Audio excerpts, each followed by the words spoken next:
So just waiting for the last few people to join. After Tony May has given his presentation, we are going to have a question and answer session. And the best way to organise that, particularly for me, who I'm using an iPad, so I've got a small screen, and there are over 50 of you. So it would be easiest if at the end, and I will remind you, you could put your question on the chat, and then I will, if 2 or 3 people ask the same question, I'll just put them together. Or I might ask you to unmute and ask Tony your question and have a conversation with him. This is York Cafe Scientifique, organised by the Yorkshire Philosophical Society. I'm delighted to announce that we shortly will hopefully be able to have Cafe Scientifique in person. But for the moment, we're happy that we're putting them on Zoom. We're delighted that Tony May has come along to talk to us tonight. He's got over 50 years experience in traffic engineering and transport planning. He worked for the Greater London Council for 10 years before he was appointed Professor of Transport Engineering at the University of Leeds in 1977. He's a Fellow of the Royal Academy of Engineering, and he was appointed OBE in 2004 for services to transport engineering. And I'm sure many people living in York will know that he's trustee of York Civic Trust and shares the Trust's Environmental Committee and Transport Advisory Group, which is terribly important to all of us who live in York. So thank you, Tony, for talking to us this evening. Well, thanks very much, Catherine, and good evening to you all, and many thanks to so many of you for coming along and listening, and I hope joining the discussion afterwards. I was asked to talk about the problems of congestion, and I don't really need to tell you much about the problems it causes. This is a picture of Gillygate, you might recognise it. It imposes delays. More importantly, it makes journey times unreliable, which means you have to allow even longer for the journey. And it particularly affects buses, freight vehicles, and what one might think of as the more essential journeys, although you might want to come back to me on definitions of that. Various people at various times have tried to estimate what congestion costs, and the latest one I could find for York was a figure of about £30 million per annum, made about 10 years ago. Congestion also, of course, causes other problems. It helps contribute to even more carbon emissions from transport, and it adds to pollution and noise.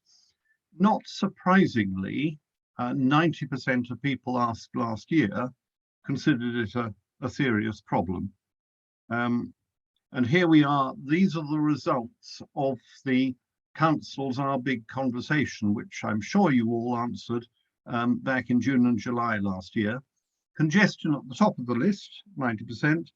Local air pollution, which obviously congestion contributes to, at 82%. Impacts of transport on climate change, 80%. And interestingly, noise from traffic has crept quite rapidly up the list. At 70% of people concerned about noise as a problem. Sorry, 66%. And interestingly, congestion to some extent contributes to all of those other top 4.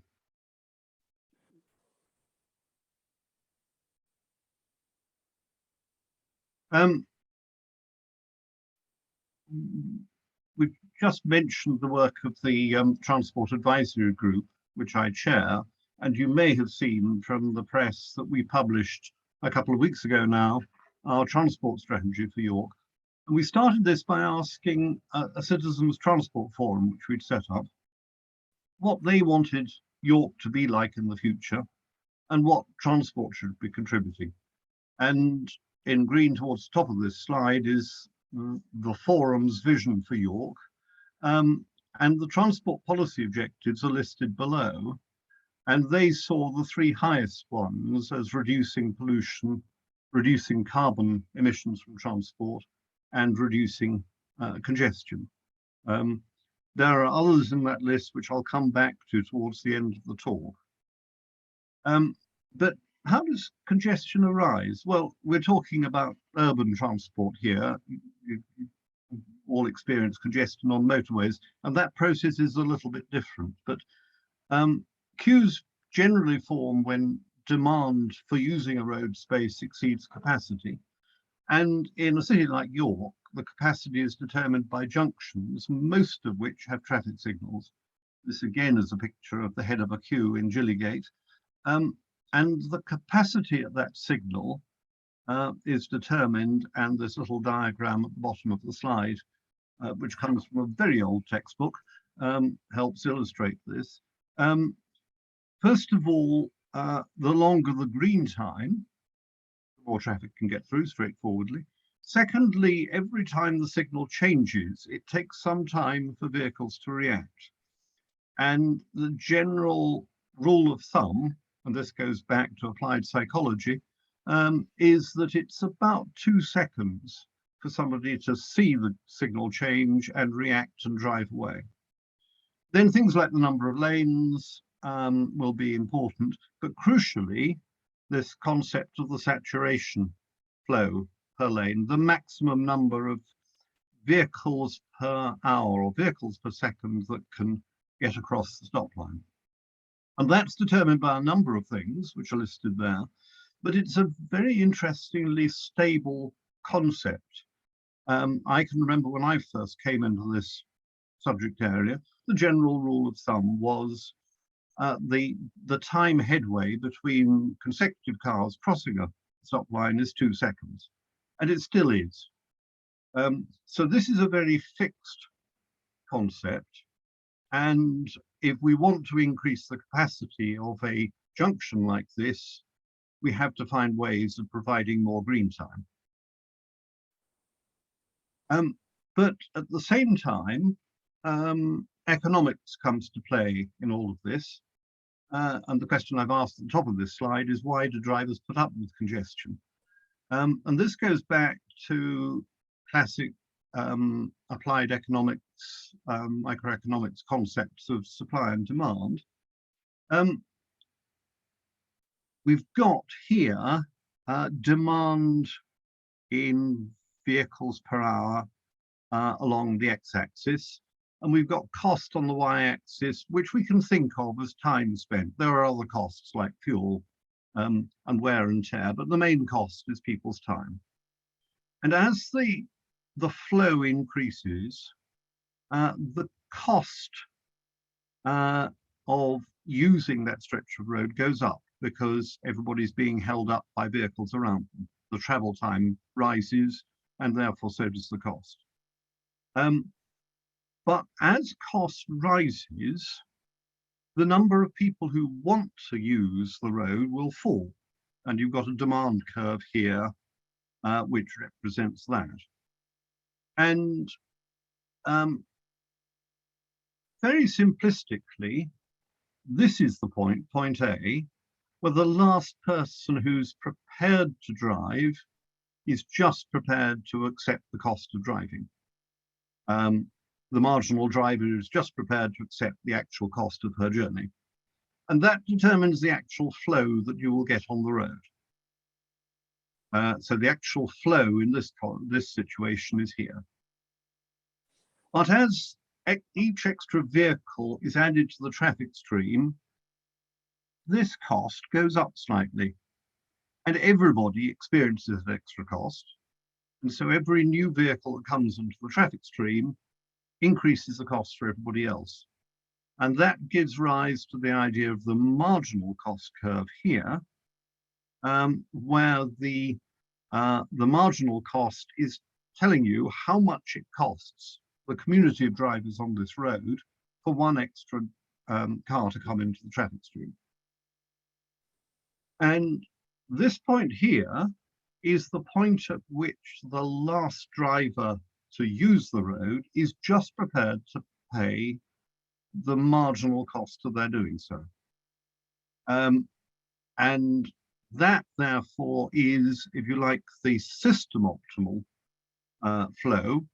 a point at which everybody's using the road is prepared to pay the cost of doing so.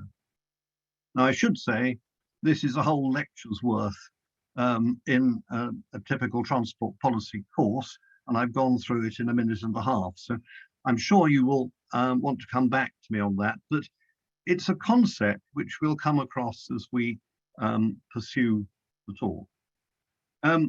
But is congestion going to get worse? We're just about to start on phase 2 of the local plan inquiry, and I've been burning the midnight oil writing submissions for this.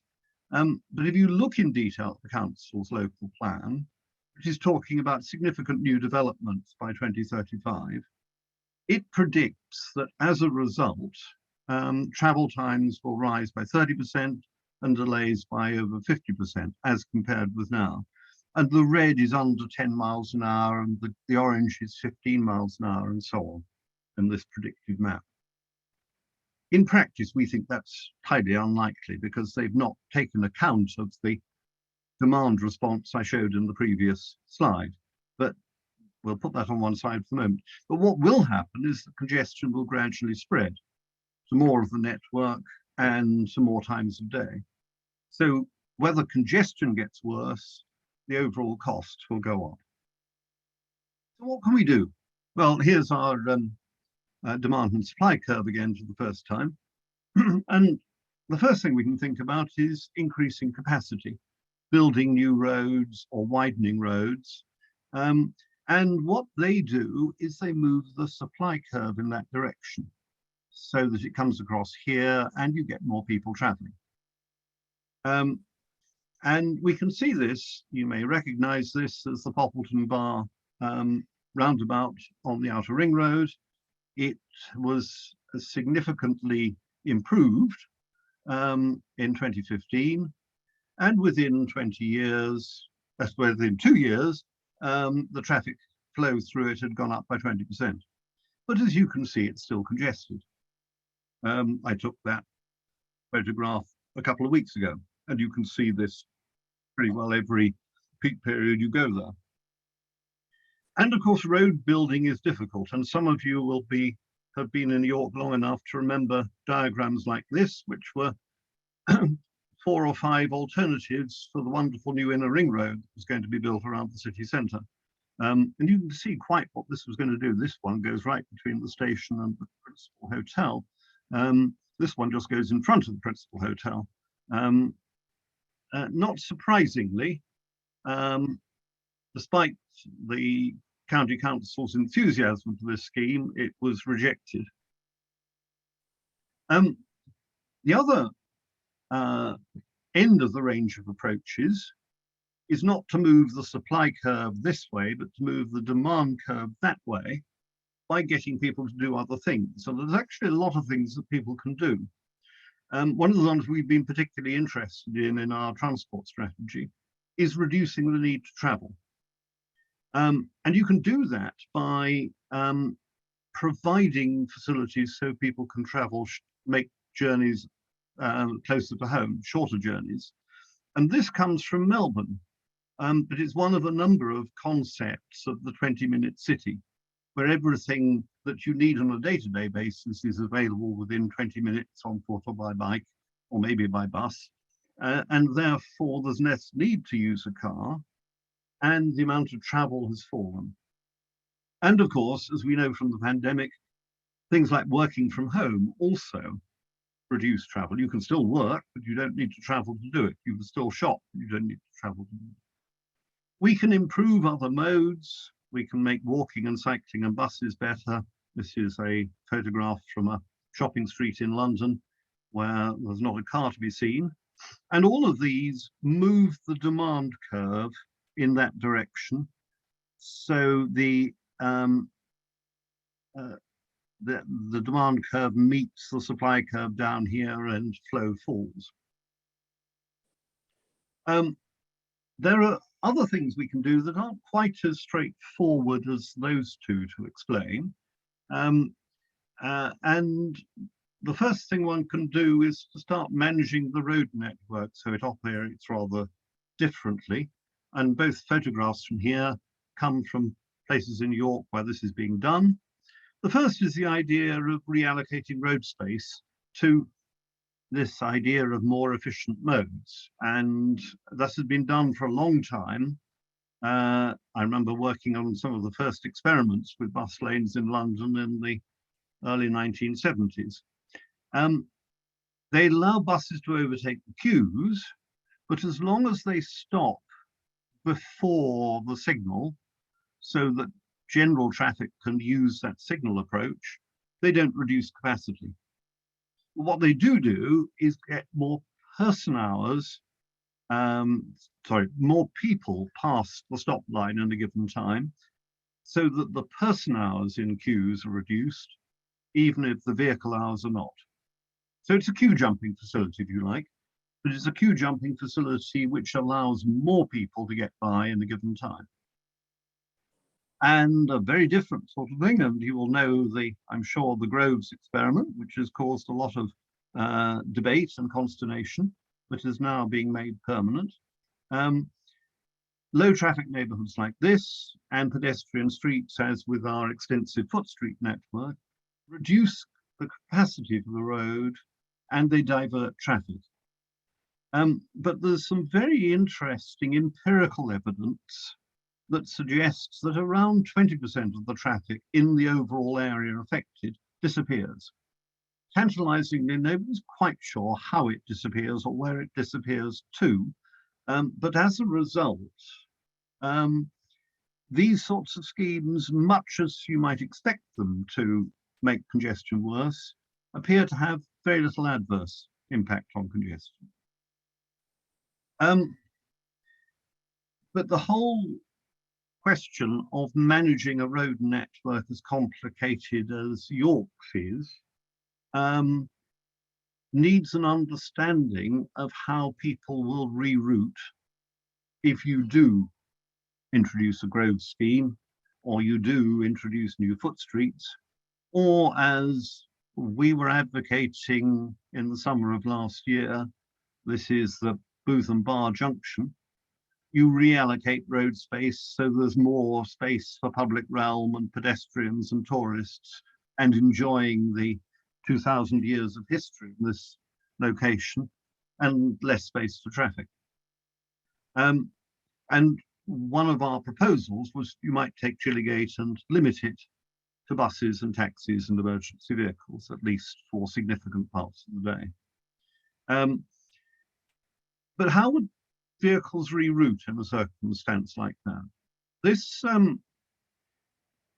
brings in the use of network models, which represent the road network and assess how drivers choose the routes they take, typically based on minimizing travel time or minimizing overall cost, and how the routes they take affect those costs. And that's quite a complex iterative process. And one of my long-standing colleagues from Leeds developed the model used here in the 1980s. And I can remember at the time saying, nobody's ever going to buy this model because you just try it out and see what happens. We earned £2 million in the first 10 years of this model being available in the marketplace.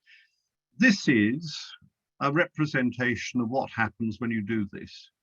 And blue is a reduction in flow and green is a reduction in flow. And one of the things that stands out is there's quite a lot of extra use of the outer ring road, which is, other things equal, a good thing. But there are also changes over a very large part of the network.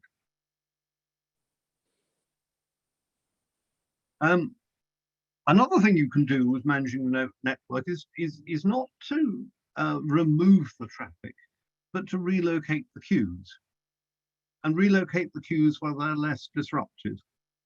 And this is often referred to technically as gating, where you hold the general traffic back at a quotes gate, while again letting buses bypass. And this you may recognize the Hull Road coming in from Grimston Bar. And the queue forms where there's a wider road and there's more open space, and one would hope that the queues are being less disruptive, both to traffic and to the surrounding environment. And what they do is to reduce queue levels further in. And this diagram here is queues at Melrose Gate Junction, further in on the Hull Road, without this facility and with it. You can see what a dramatic effect it's had. You can also do this elsewhere in the network, and this is Gillygate. And Gillygate, if you can read the bottom of it, it's lost behind my set of individual screens, but the highest figure here is 37, and 37 is the, as I'm sure you know, the maximum number of vehicles that can queue in Gillygate. And what this particular experiment did was to hold the traffic back in Clarence Street and Lord Blair's Walk, so that Gillygate was never fully occupied with queues. This is the distribution of queue lengths in a sort of bluey-grey colour before, and this is a distribution afterwards. And again, you can see there's a dramatic difference. Sadly, with both this one and that one, if you go there now, you can't see it happening, because these controls need to be maintained, and each generation of traffic signal engineers need to know that it was a good idea to do this. I'm moving on again quickly to, again, a rather different concept, and that of managing car use through regulation and pricing. And in some ways, the obvious thing to do is to control parking, because if you can't park, then you can't drive. But the downside of that is that typically only about half the parking in and around the city centre is available for the city council to control. Anything that's in the private domain, they can't do anything about. The concept of road pricing, though, goes back as far as this diagram does, and it says, well, if there's a difference between the average cost and the marginal cost, then if you were to charge that amount to everybody on the road network, then the supply curve would move up to here, and you would, hey presto, get the system optimal flow on the road.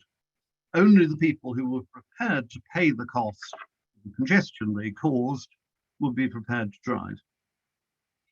And this has now been implemented in quite a few cities around the world, never following the precise logic of that, which would say you had to determine that price on every single road on the network, because it would be horrendous to try and understand what you were supposed to pay, let alone implement the technicalities of the scheme.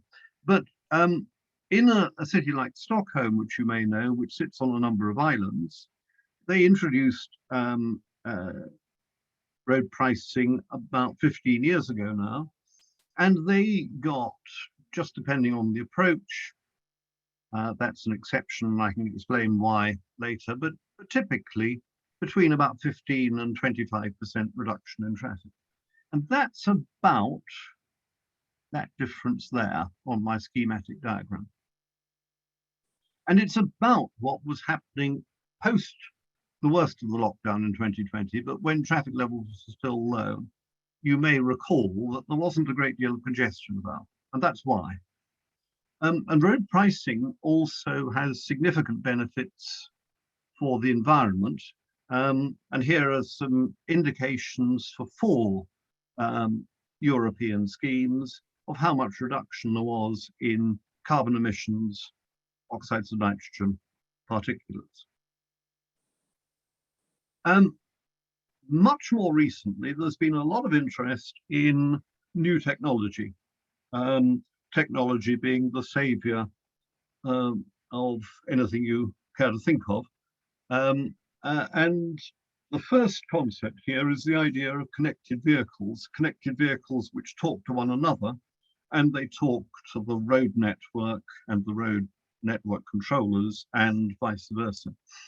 And the Council has been very much in the vanguard on this and has had for a couple of years now a smart transport evolution program, which collects data continuously on flow, on signal settings, on speed from sat navs, on highway condition, and it provides that information to traffic controllers. This is the current speed on the network as given to the traffic controllers, and it gives it to the traffic controllers and, to the extent they need it, to drivers.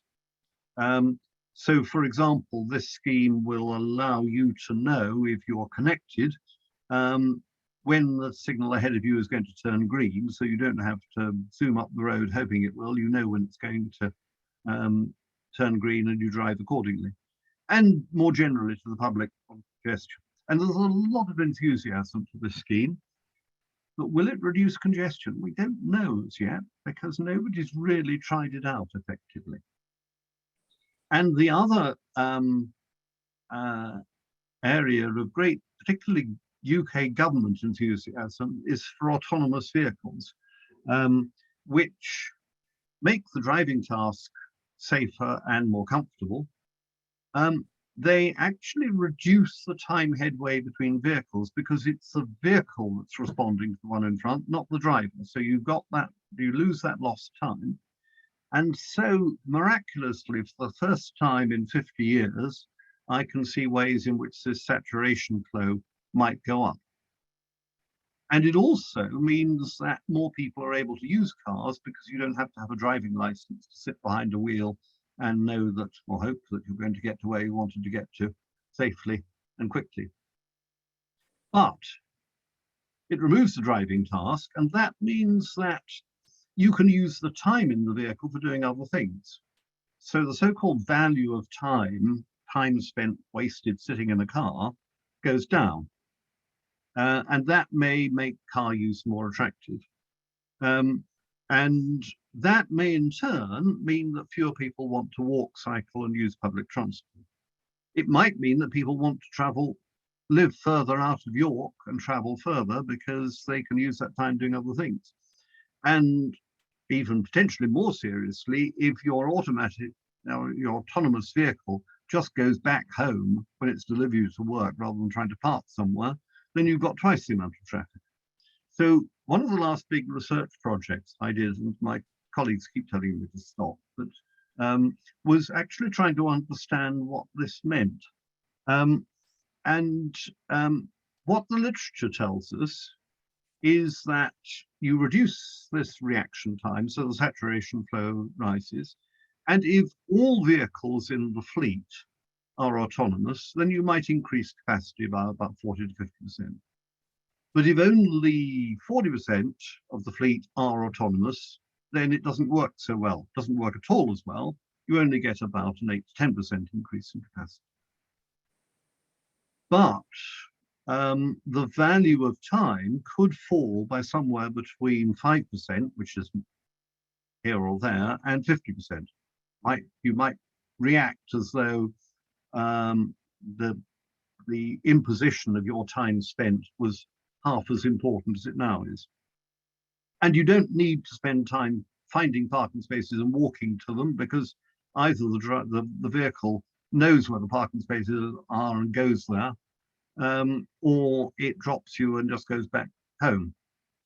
And allowing all adults to drive could increase car use too.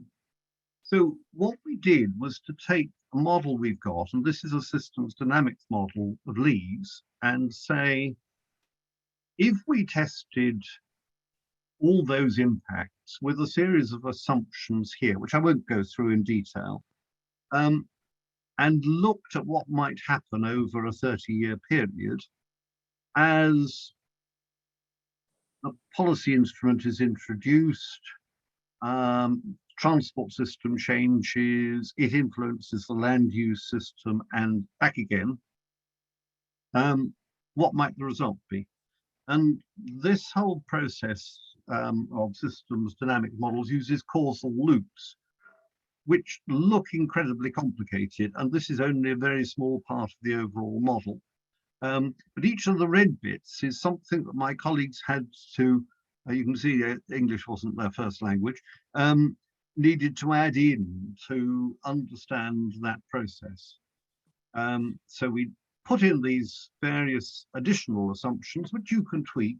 This whole model of Leeds runs in about a minute to give you 30 years trends. And here are the results.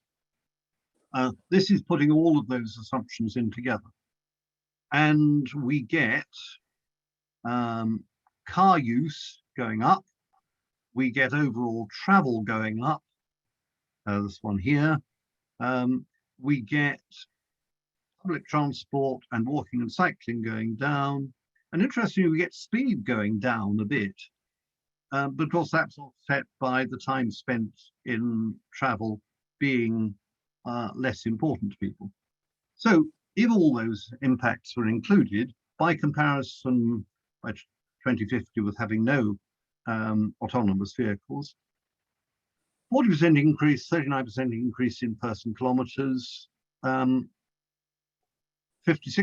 increase in person kilometers, reductions in the so-called more sustainable modes, and a reduction in speed, but offset by lower values of time. So we began to wonder whether automation was necessarily the panacea that the government thought. Let me just draw this to a close, and I think my time's almost up. This is a slide we saw right at the outset with congestion highlighted, but there are actually 9 different policy objectives here, and any effective transport policy really needs to address all of them. And this is what we've been doing in our transport strategy, which I hope you'll all read, and even more importantly, I hope you'll all send back comments, critical or positive, because that's what it's all about.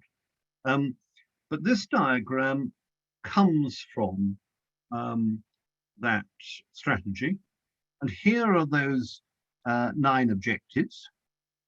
And here are 6 possible strategies. And we've talked about a few of these. I mentioned reducing travel, 20-minute city. We've talked about improving walking and cycling. We've talked about managing the road network differently. I haven't talked about freight, but we can if you want to in discussion. And we've talked about car use and ideas like road pricing, but also new technologies for using the car. And each of those contributes to a greater or lesser extent to most of our objectives. So what you do to reduce congestion can also have so-called co-benefits in improving the environment and improving public health, but they may not support some other objectives. They may not necessarily support the economy particularly well, or access for all, particularly access for disabled people who need to use their cars. And at the same time, as we've seen through that little analysis of autonomous vehicles, transport systems, both the engineering side and the economics of the behavioral side, are extremely complex. So we really do need to address all 9 of these policy objectives together and consider the full range of measures available and the interactions between them. And that's what we've been trying to do in our transport strategy, which Catherine said when she invited me, she didn't want me to talk about, so I haven't, but I will if you would like me to in discussion. So let me end there, and I think that's about okay for time. Very happy to answer questions. If you would, and I'm sure you would, like to read our transport strategy, that's the link to it.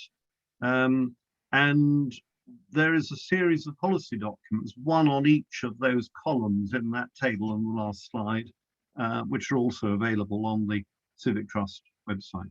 Or please drop me an email, not too many all at once, but I'd be very happy to respond to them. So, Catherine, thanks very much, and let's move on to questions.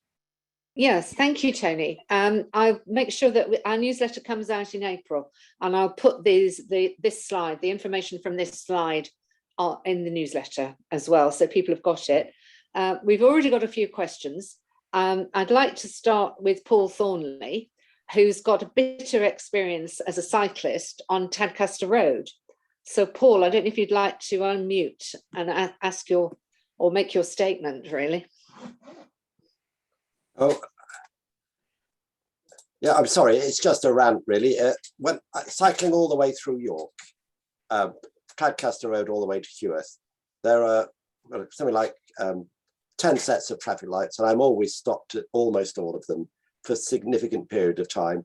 It takes me twice as long to get through that section as if, and of course, you know, I'm stopped for the same length the car stopped for, but they travel so much faster. They're planning to get through to the next traffic light when it's still green.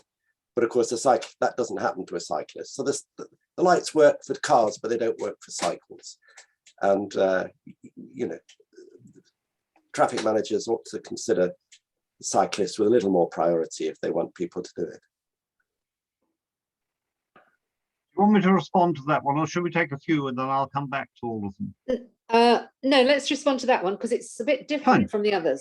Okay, that's fine. Well, and absolutely right. You're stuck with the same amount of time sitting in front of the signal. There are things that can be done about it. One of my colleagues who shares your concern has been promoting the idea that you could have a green wave for cyclists. So you know how long it takes the cyclist to get from one stop line to the other. And there's a range on that, but it's not a major range. And then you make sure the signals turn green as the cyclists get there. The other thing that obviously is already being done a bit, and there's quite a good example of this in the Skeldergate-Micklegate junction, is giving cyclists a head start. And if I just go quickly back to, where is it? This diagram, there are proposals for the Booth and Bar junction. All of this and all of that and all of about that is a head start for cyclists so that they have the opportunity to get ahead of the queue of traffic. They've still got to stop at the lights, but at least they get a bit more priority. And these things are extremely important because Tadcaster Road is a classic example where the council is trying to spend money on improving the sense of safety and continuity for cyclists, but it ends up balking at spending money on the things that would best achieve that, like the Moor Lane roundabout. However, Thanks. Right, we've got lots of other questions. I'm just thinking, we've got two that sort of go together and then I'll come back to another one. Beryl says, decrease city centre demand for travel by building more out of town developments such as Monk's Cross. But on the other hand, Sally says, has more city centre living been considered to reduce congestion? So we've got the two aspects there together with these two questions.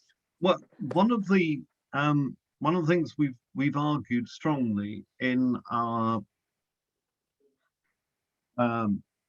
strategy on reducing travel is the importance of both higher density development, so that things are closer together, within reason. Obviously, we don't want endless skyscrapers in the centre of York, but also mixed development, so that people have facilities, shops, leisure, schools, employment opportunities close to home and don't have to travel as far. And clearly the city centre is a classic opportunity for doing that.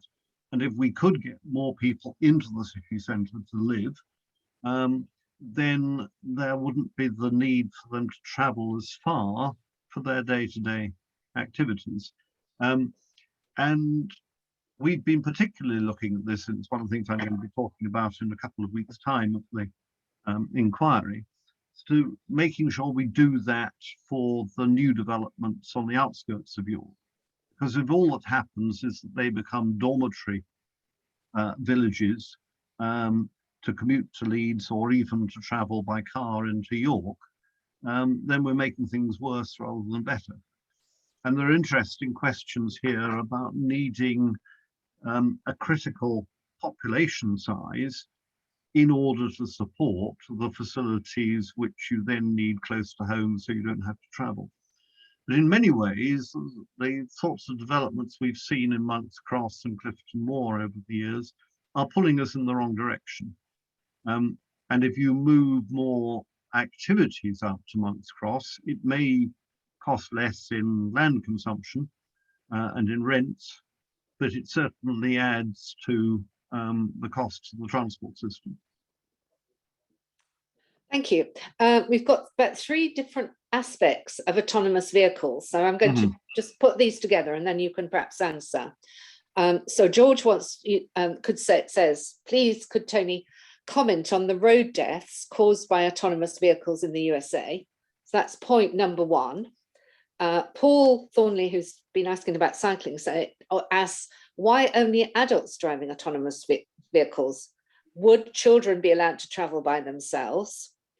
And Piers says, surely self-driving cars allow transport without owning a car and reduce car numbers.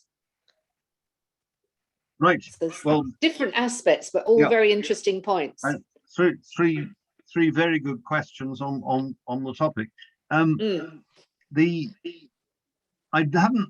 haven't talked at all about deaths as a result or accidents as a result, casualties as a result of autonomous vehicles. The expectation is they will reduce casualties because most casualties are caused by, at least in part, by human error. And if the only errors are errors in the coding of the instructions to the autonomous vehicle, then those should fall. But as those incidents in the States showed, that isn't necessarily the case. And there's a very complicated area of, I guess it's as much to do with the legislation around autonomous vehicles and the allocation of fault to do with how the autonomous vehicle makes judgments when it's faced with alternative potential incidents. So if a pedestrian suddenly walks in front, but to brake suddenly, you're more likely to have other people around you colliding, then what decision do you take? And that's an area of the development of autonomous vehicles which is hotly contested at the moment. I'm not an expert on it, but I'm sure if you wanted to pursue that further, I could point you to literature on it. Children certainly could sit behind the so-called wheel of an autonomous vehicle and have the vehicle take them somewhere. And I can quite imagine the parents' nightmare in not knowing where on earth the kids got to because they've told the car to take them somewhere. It's potentially possible, and it's much more really, I think, a question of what society is prepared to accept. And sorry, Catherine, I can't try not to do this, but I didn't jot down the 3rd question, which was about car ownership as opposed to these. No, that's a really interesting one. One of the things we did do in this study, which I didn't put in because I knew I'd run out of time if I did, we said, well, one of the options would be to say, well, nobody can own one of these vehicles. They are available much as car clubs are available now, the Enterprise Car Club car or whatever it is, and you use it and pay to use it when you want to do so. And we did do a second separate round of the systems dynamics models saying what would happen if all of these vehicles were publicly owned and rented, and the price was, I think we had a figure of about 60 euro cents per kilometre. But you can obviously vary that in the simulation as well. And that, to some extent, reduced these trends, but they were still there. There was still a trend to increased use of the car and reduced use of walking and cycling, simply because it becomes more convenient to do so. Thank you. I'm now going to ask Dorothy Knott, who wants to talk about St. George's Field. And it's separate from the other questions, which I'll come back to. So Dorothy, are you there? Yes, I am. Thank you. I just wondered if you, I know you've given some evidence on this, but I just wondered if you could comment on the siting of the proposed car parks, specifically St. George's Field, given that it's supposed to be a 4 or 5 story car park, which surely will bring more traffic into the centre of York, as well as being particularly unattractive. I just wondered what you felt about having additional car parking spaces in the middle of York without using up the existing ones, and won't that make traffic congestion worse? Well, it won't surprise you, Dorothy, to know that we've had quite a few discussions with the council on this. They produced, at the same time as they were pursuing their highly contentious access strategy for the city centre, a parking strategy, which was actually not what I would think, what I would have trained my students to produce as a parking strategy. It was a land ownership strategy. And it basically looked at the council's car parks and said, which of these could we get the most for if we sold them for other purposes? And which are the ones which generate the most income for us per space. And there was, as a result, a sort of pecking order, said, these are the ones we keep and improve, and these are the ones which we get rid of first. And it's a worthwhile exercise, but it doesn't begin to answer the question behind your question of me, which is how many parking spaces should one have in the city centre? And that's actually quite a difficult balance between the interests of the economy, which might say that you need, in supporting the economy, to have at least a certain amount of access available by car, and the environment, particularly climate change, where you would say it is better to have fewer people using cars, particularly to places where other forms of transport are readily available. That analysis, that calculation has not been done yet. We're not in a position to do it because you basically need to use a strategic model of the city's transport system to be able to do it. We're prompting the council to carry out that analysis. And it's one of the crucial things that will have to be done before the next local transport plan appears. We basically said, we are not convinced at the moment that you have been able to demonstrate that you need that additional parking space. Now, the council's counter argument is, well, we're going to close the castle car park, and good thing too, because that of all of the car parks is one that really could be put to better use. And by building the multi-story car park on top of an existing ground level car park, we're not changing the number of parking spaces in the city centre very much at all. And that's a valid argument, but it ignores the fact that, for example, the Piccadilly car park is probably typically only about 30–40% used when it's open. So you don't necessarily, we feel, need that extra capacity, even if you're going to retain the number of used and usable parking spaces in the city centre. So sorry, that's rather a long answer, but basically you can't answer that question without deciding how much parking you need in the city centre. Thank you. Yeah, thank you. Piers, could you unmute and ask your question about road safety, which hello, I know you very much want to ask. Yeah, that's great. So, thank you very much. Yes, I a long time ago, Henry Ford is said to have said that when he was developing the Model T, he said there's no point in asking the public what they want in terms of personal transport, because they will say faster horses. And in this, and people always have a very selfish view.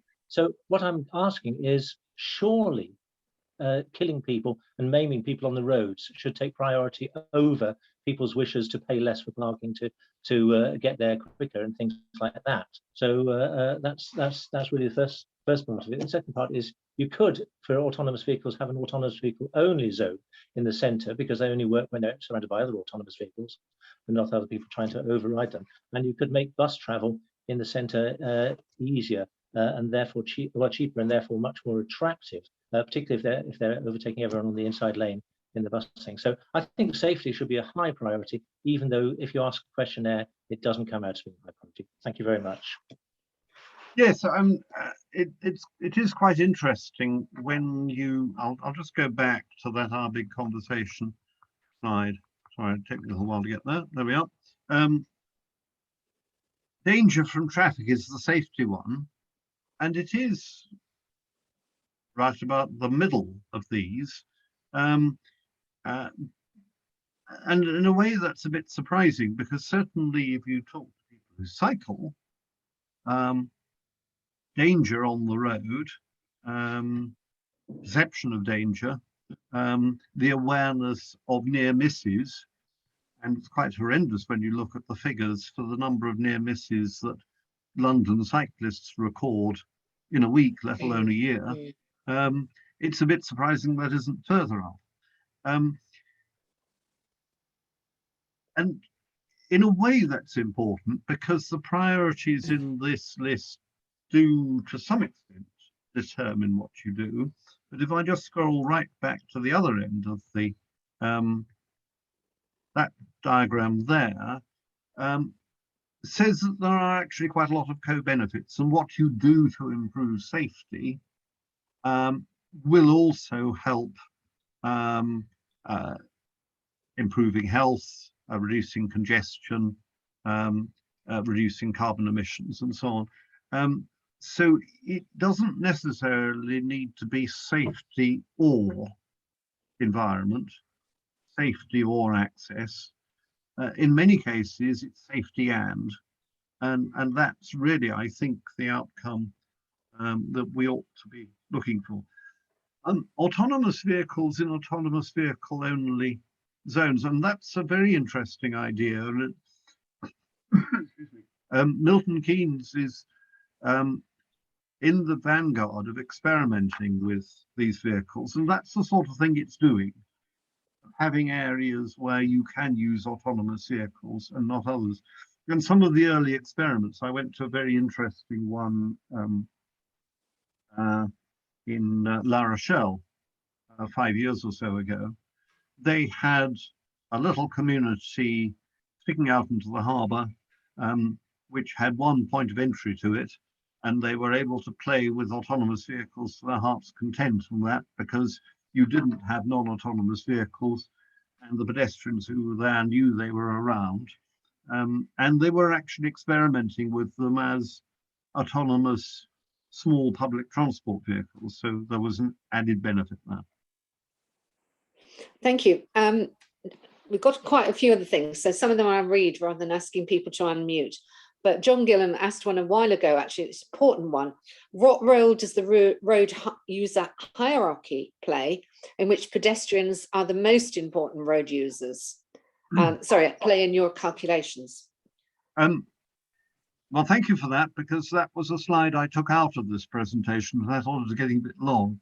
But it's interesting. I spent one of the things that wasn't in my potted biography was I spent 15 years as director of a transport consultancy, and I was doing that part-time while being an academic at Leeds. And it was a firm that sadly doesn't exist any longer, but in 1988, it produced a traffic and parking strategy for York. And it's actually well worth digging out and looking at again, because a number of the ideas that were in that are ideas that are still wholly relevant. We refer to quite a few of them in our transport strategy. And it was that document that came up with the hierarchy, and the council, to give them their due at the time, they don't always listen to the reports of consultancy commission, but they adopted it, and it's appeared in every local transport plan since. And as the questioner rightly said, it puts pedestrians at the top, it puts disabled people next, cyclists next, then public transport, and so on down the list, with commuting by car at the bottom. And the idea is that when you make a decision on the road network, you bear those priorities in mind. Now, it doesn't take very long to realize that that is a principle that's honoured in the breach more often than it's actually applied in practice. And it was one of the things we argued very strongly with the Booth and Bar junction, that actually, when the tourists are around, there are probably as many pedestrians in that junction at any time as there are people in cars coming through it, probably more. And yet, the pedestrians get a pretty raw deal, particularly trying to cross St Leonard's and stuck in the middle. So we have argued, and we certainly say in our transport strategy, that decisions like that need to be based on that hierarchy. And if you've got a choice as to whom to give priority to, the hierarchy tells you. Yeah. We're now coming actually to Gillygate. Michael Reeks asks, what are the options for Gillygate? You mentioned restricting it for motor vehicles.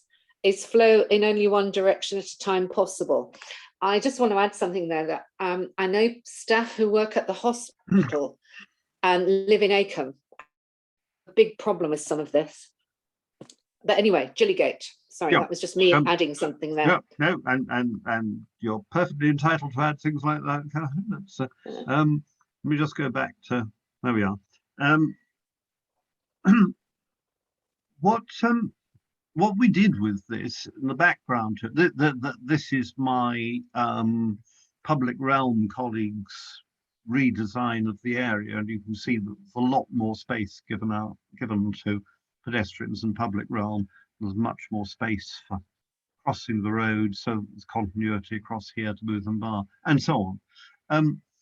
But basically, this is a very congested and a very constrained junction, and there's not much you can do with it unless you remove some movements. And so we actually use this sort of model to say, if you removed one of these movements, which would the movement be that would reduce traffic the most and therefore free up space for other things, while having the least impact in terms of redistribution?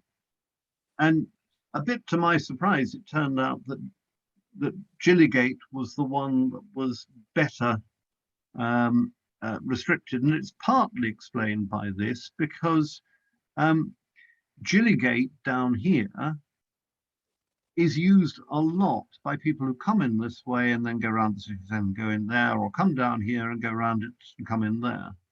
And if we upgrade the outer ring road, which seems likely to happen now, and we can encourage those longer distance journeys to use the most appropriate radial to come in, rather than moving around the tightly constrained city centre, then that's likely to be beneficial. But you're absolutely right. that there will be some journey movements for which the alternatives are really quite difficult. Sorry, I didn't mean to move that. There are things you can do about that. It is possible to have exemptions, although designing exemptions for the Chile Gate would be quite complicated. It is possible substantially to improve the public transport, particularly if you free up public transport from queues here, so that you can provide an alternative to having to drive. And of course, it is possible for the people in Acomb, I wish I wasn't losing this, to travel out and around and back in again. Not ideal for them, but maybe in terms of the overall transport system better. Your colleague asked about making this one way, and that is also a possibility. And you may well know the Leeds loop, which came in, what, about 20 years ago, and had a one-way loop around the city centre. And it does free up road space, and it does make junctions more efficient. But it's interesting that Leeds has now abandoned that, or is in the process of abandoning that, because it does also add significantly for all of the traffic affected to journey lengths. So this we thought, and we intentionally put it up because we knew it would be contentious, but we thought it was worth looking at this trade-off. This we thought was the least difficult of the options for that particular road. I know what I was talking about was staff who work overnight. You know, when there's public transport, there isn't any. And cycling all around the ring road was going to be quite difficult, I think. Well, you cycle through here. Bikes would be allowed, and indeed cyclists would be significantly benefit from this. But no, you're right, and maybe what is needed is some form of public transport at night run by the hospital, who've been quite innovative in their public transport provision to meet that need.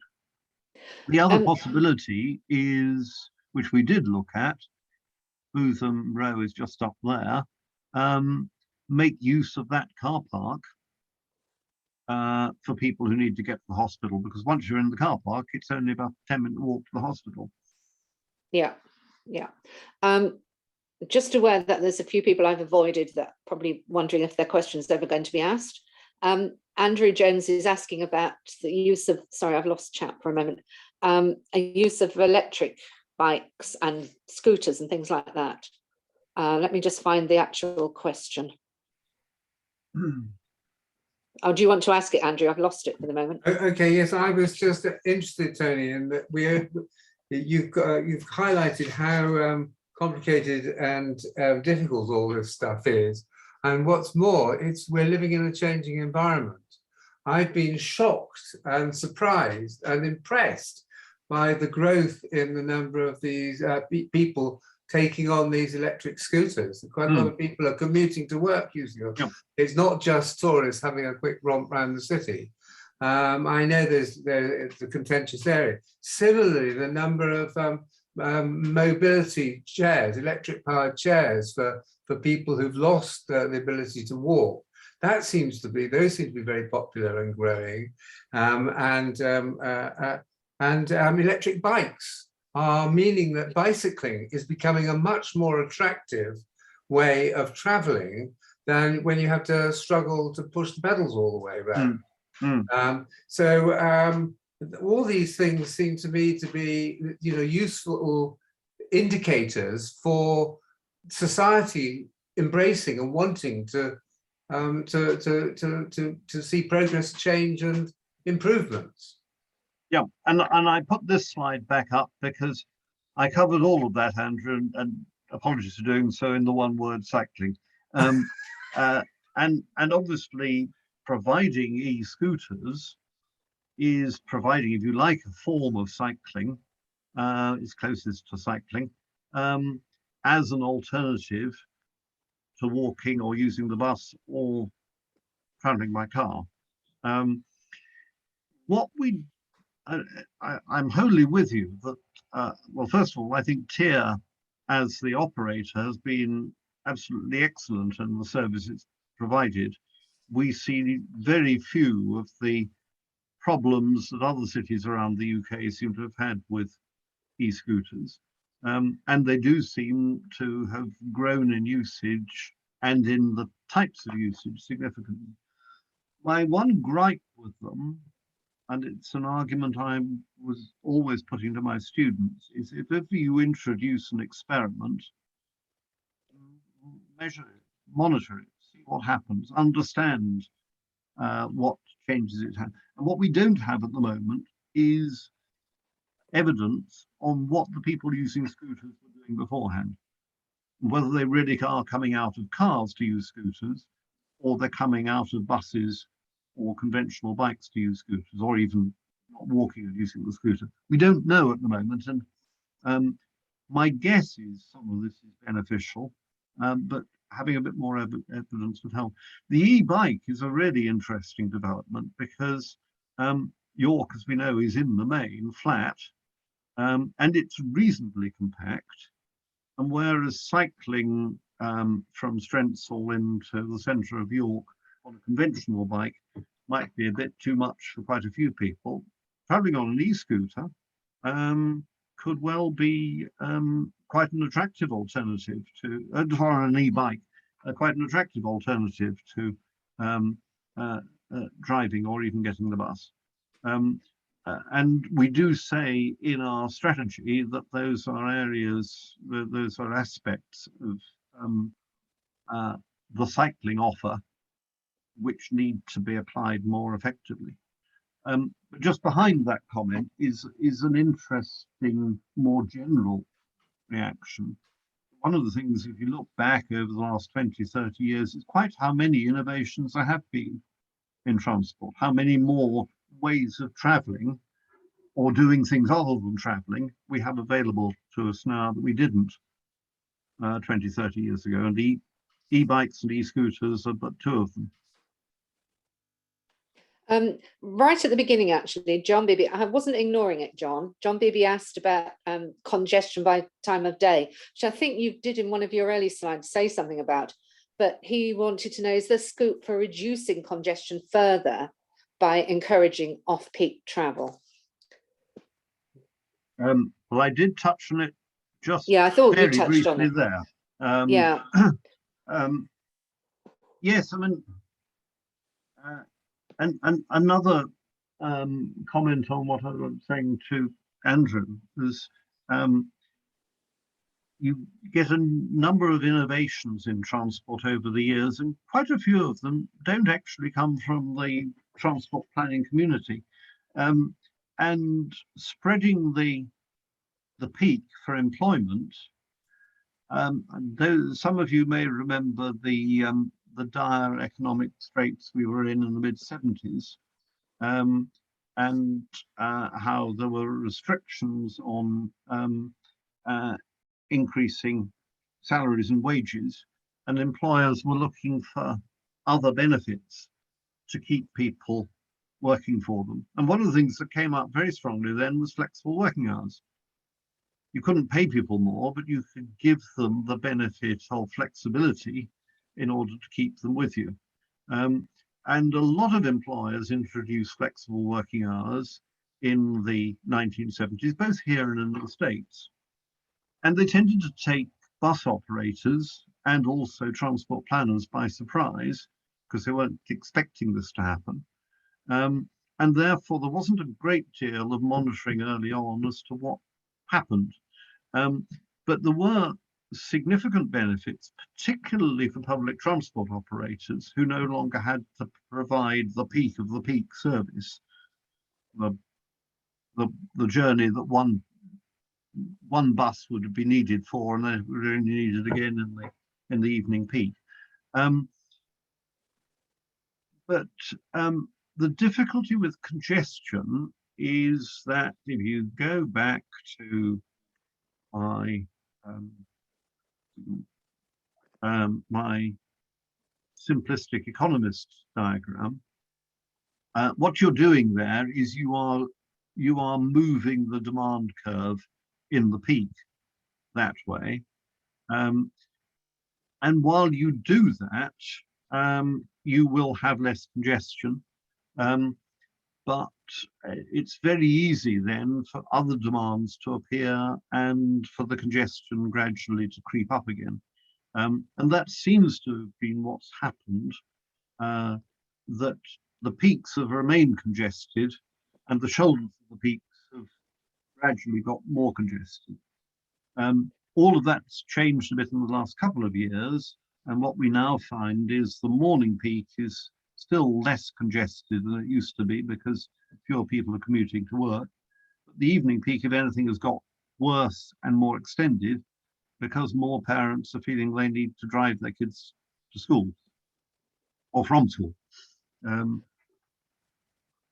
Yeah, right. But I think we're coming towards the end. We've got lots of interesting comments about park and ride system and improving 24-hour bus service and things. Tina says, surely promoting the park and ride system should be important. And Piers says several things, but particularly if the park and ride did not close at night, then people could park and cycle or scooter to them at any time. Yes, and again, I've covered all of that in this one word here, which is buses, because this was really talk about congestion rather than specific modes of transport. But absolutely, and we've looked again in our transport strategy at ways of improving the bus service. We've looked at also at ways of adding to the range of public transport services and begun to think about whether York might in due course use the very light rail service that Coventry has now got a prototype of. But Park and Ride in York has been a great success. It's held up as the most successful park and ride service in the UK, and I think that's broadly true. But there are ways in which it could be made much more effective than it is now. If I just go back to my map of congestion, not to look at congestion, but to look at park and ride sites like this one. At the moment, the only bus that serves it, other than the one that goes to the hospital, is the number 2. And the number 2, sometimes a day, stops on its way in, and other times a day, it doesn't stop very much. But why only use the park and ride site for that? A lot of the villages of the outer communities are quite badly served by public transport, particularly in the evenings and on Sundays. But what we've suggested is you could actually start to use these park and ride sites as public transport hubs, where you might then have all the bus services coming down here, stopping there, but also additional services, maybe demand responsive services that begin to provide services to these communities and out to here, and indeed a rather more effective one than now coming down to the hospital or to the university. These sorts of changes are possible, and we were pleased to see some of them at least being reflected in the council's bus service improvement plan that it submitted last year. The idea of opening up 24 hours is an interesting one, and there are clearly benefits for the nighttime economy of that happening, and maybe also for the tourist economy. And it is one of the things we've proposed, but we were conscious we were getting quite a lot of debate, not criticism, but just debate as to whether it really was cost effective to be able to open them up 24 hours a day. And I think that's something to be discussed further. But certainly we feel park and ride sites could be a much more productive contributor to public transport services around York. Thank you very much, Tony. We've had 45 minutes of Q&A. Gosh, oh dear. So I think that's the place to stop. I've saved a comment from Lydia, which is that I think we need 100% more invention and different ideas. And she's probably right, but I'm sure when you think back 30 years, there's you know, a lot of things, so much has changed, hasn't it? And I must say, I'm going to investigate the Coventry scheme because that sounds very exciting. I'd like to know more about that. So yeah, so we now have on screen some documents for you to look at, and Tony has very generously offered to answer further questions on email. There's just one more on chat. I might decide that it's finished, whatever this is. It might be just a thank you. Oh, right. Being open 24 hours doesn't have to be 24-hour buses. And I think we were coming along to that, and there are other ways of doing it. So thank you very much for giving us so much of advice and interesting information and all your many years of experience. And I think we've had a very good Café Scientifique session. So if people would like to use the clap facility, please do. And there's lots of thank yous coming through, so on chat. So raise your hand or use the clap on the, I always forget what they're called, on the settings. And I'm just going to stop recording. Well, thank you, Catherine, and thank you, all of you.